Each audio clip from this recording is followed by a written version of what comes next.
Hello guys and welcome to another video. Now let's look at the match between Denver Broncos and the Cincinnati Bengals. Where do you even start with that?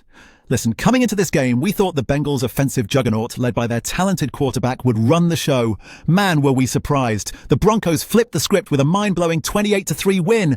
It was unbelievable. Denver's defense was absolutely insane, shutting down the Bengals to a mere 159 yards. And hey, how about Bo Nix? Man's firing on all cylinders. But the thing is, the Broncos weren't just killing it on defense. They steamrolled with a whopping 512 total yards on offense.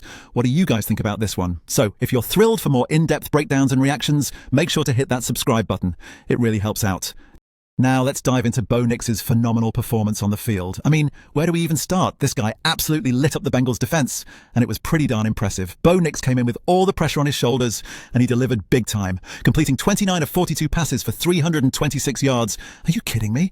That's not just decent, that's sensational. Plus, he tossed two beautiful touchdowns that just cut through the Bengals' defense like butter. But here's the thing. It wasn't just his arm that did the talking. His feet did a lot of the work too. Remember that first quarter rushing touchdown? Yeah, that 6-yard sprint into the end zone really set the tone for the Broncos. You could feel the momentum just shift right there. The Bengals were left second-guessing themselves, unsure if they should prepare for a throw or a run every time Bo had the ball. Quick shout-out to his chemistry with Courtland Sutton and Marvin Mims. It was electric, wasn't it? Bo's quarterback rating of 82.5 really tells us that he's addressing those previous critiques about handling pressure. This could be the turning point in his evolution as a leader in the Broncos roster. Now, while Bo Nix was lighting up the field, you couldn't help but notice the Bengals' offense was, well, floundering. From the get-go, Jake Browning just couldn't get comfortable behind his offensive line, which, let's be honest, was barely putting up a fight against Denver's relentless rush.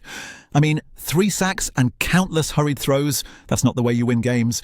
Nick Bonitto was a menace with his 1.5 sacks, and Alex Singleton seemed to be everywhere at once with those 11 killer tackles. And it's like, what even happened with their play calling?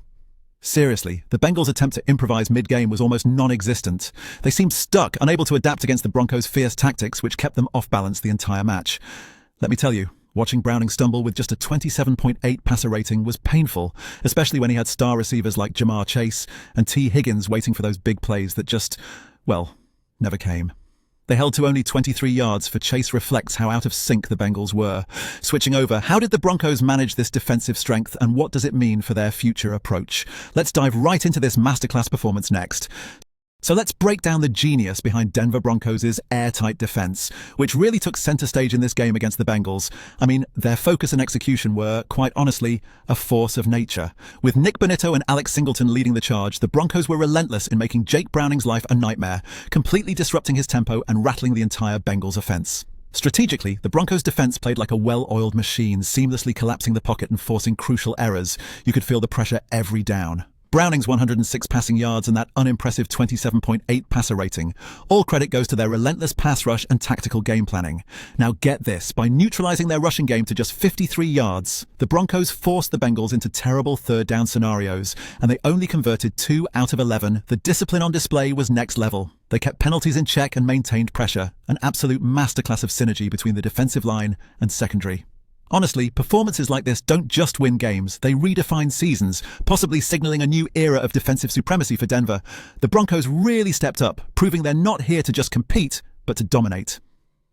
Now, if we're talking about standout performances across the board, we cannot skip past Marvin Mims Jr., who really defied expectations with his versatility. I mean, the guy was everywhere. Mims Jr. orchestrated that game-defining 16-yard rushing touchdown, and let me tell you, watching him cut through gaps with such precision and agility was just sensational. Beyond just stats, his role in the offensive scheme really stretched the Bengals thin. He pulled off 6 catches for 58 yards, including a clutch 28-yard snag that helped keep the pressure firmly on the Cincinnati defense. It's like he knew exactly when to switch gears, catching them off guard. His ability to balance roles as both a receiver and a runner makes him an adaptable and pivotal force for the Broncos. And you could see how the coaching staff leaned into his skills, calling plays that allowed him to exploit those defensive holes. So, here's a thought. Do you guys think Marvin Mims Jr. is just getting started?